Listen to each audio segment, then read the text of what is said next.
So in the last couple of weeks, we've gone through the first 4 steps of Anapanasati, and to specify what they are, the first step is to be aware of when you're breathing in long inhale, know it's a long inhale.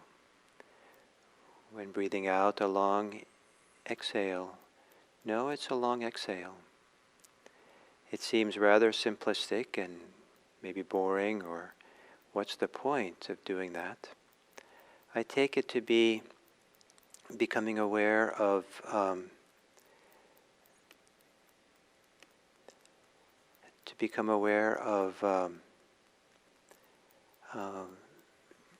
just a greater attention, sensitivity, knowledge, understanding of the physical experience of breathing, how it is.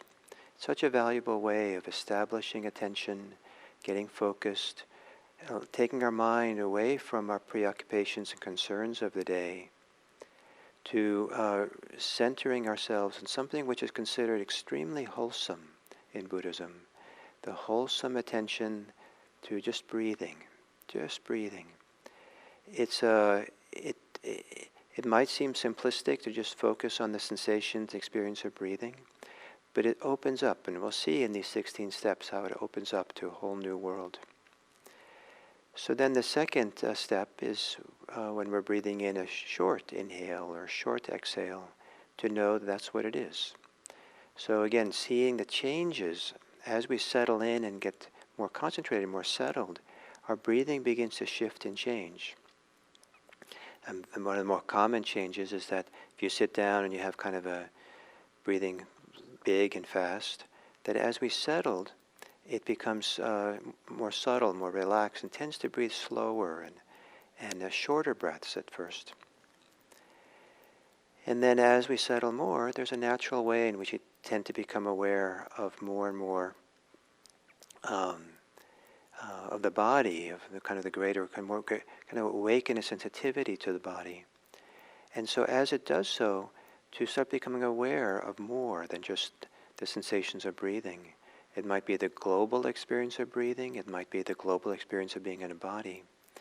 And it isn't so much like an exercise, like now go and search, but rather to go along with, support the expansion of attention in the present moment that begins to encompass our physicality, our embodied experience. And then as we're more familiar with the body, at some point we can feel like now it's time to relax, to bring some tranquility, to release some of the tension we have. And then do that. And then in a sense we can start over again. And I like to think of it not so much as a technique, A, B, C, and just go through like that, but kind of a recognition of a natural movement that we go as we get more and more settled. Oh, now I'm here. Now I'm here. And after we kind of relaxed, it's good not to be thinking what's next, but rather to, in a sense, do it more, settle in more. Now experience the breathing and what the breathing is like more deeply. And now let the experience of being embodied become fuller as it kind of grows, and in that tranquility, that calmness that can begin to set in. The fourth step is this calming or relaxing the bodily formations, the bodily activity, the way that tensions that are held in the body. And I like the word relaxing. It might be better sometimes to have the notion of calming. When we can't actually release some of the holding patterns in the body, it might be frustrating if that's what we're trying to do. But there might be possible to calm the body. And calming is a little bit different than releasing tension. It's more like a suffusion of a sense of tranquility, ease, settledness, peacefulness, that also can suffuse this body. So whatever way it is, this calming of the body, tranquilizing the body, relaxing the body, as the fourth step. It's the fourth step. And each of the next tetrads, groups of 4, practices up to the 16th one. The last one belongs to the family of letting go and releasing. And so what we'll see is a pattern in this anapanasati that as we come to the fourth step, we come to a place, transition of a certain kind of releasing or freedom, liberation, letting go, that is possible. And so it's a natural transition, because when something has released or relaxed, then we can go on to the next point and kind of go do the whole thing over again in a certain way, at a deeper level or fuller, more full embodied way or something. And so with the fourth one, there's this becoming calm and tranquil.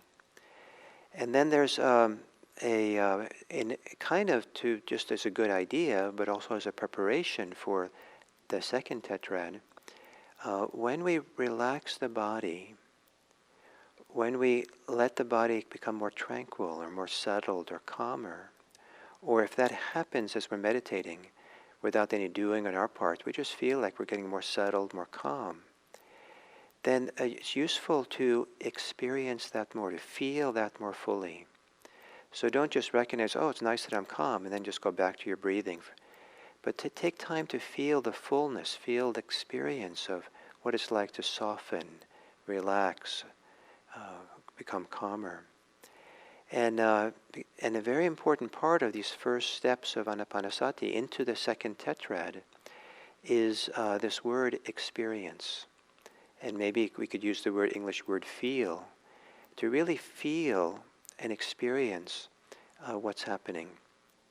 And now this is kind of an embodied or a physical sensing into it. It's not thinking about it, analyzing it, reflecting upon it, but it's dropping in and allowing ourselves to feel, sense with the body what is going on here. So as we get calmer and more settled, to take time to feel and sense what that experience is like. How is that in the body? Not trying to make more of it per se, but just to let it register, to let it take it in, to be nourished by it, nurtured by it, to be supported by it, to let it be a little bit like a encouragement. Oh, this is good. This is so good. Let me not linger too much. Let me not savor this. That's going too far. But let me feel it in a full way, and let me be encouraged now to really kind of settle further into my breathing. Maybe going through these first four steps again. And I kind of simplify the four steps by just saying, one is to become familiar with the breathing, the sensations, the experience of breathing.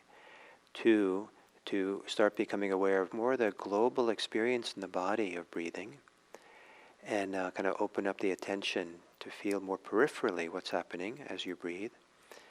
And the third is to relax and settle and calm this body. So be careful when we have ideas like this of a progression and particular practices to do.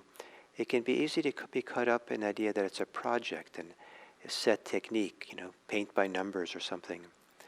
That can be okay, but maybe it's, don't get caught in that and be in a hurry. Don't try to have expectations of how quickly it's supposed to unfold. Even the very first two steps of anapanasati are worthwhile doing for a whole sitting, for a whole week, a whole month, a whole year. And chances are, if you do that, the other steps of anapanasati will just find you when you're ready. So you don't have to be kind of ahead of yourself so much.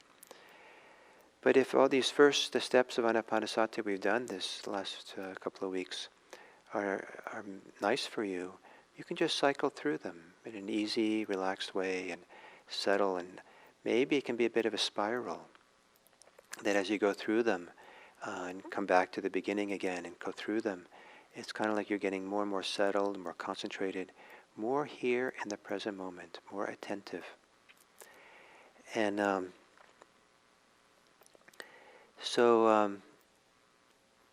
So one of the new practices or new ideas that I offered today was the idea that when you do relax, when there is a calming of your body, take a little bit of time to really allow yourself to feel the affect of it, the effect of it. Feel what it's like, the consequences of it. Feel the goodness of it, and maybe if there's pleasure, feel the pleasure of it, so that you're more able to use that to be even more embodied, more present here. Um, and, um, and so they experience it more fully. So as you go through the next 24 hours, I assume that for many of you, that as you go through your daily life, there are all kinds of small ways that are big ways that you find yourself getting tense, holding your shoulders, holding in, contracting, getting kind of caught up in something. And when you do, practice releasing and softening your body. And take some time then to feel what happens as you do so. What's the consequences of that? What's the goodness and the pleasure of that?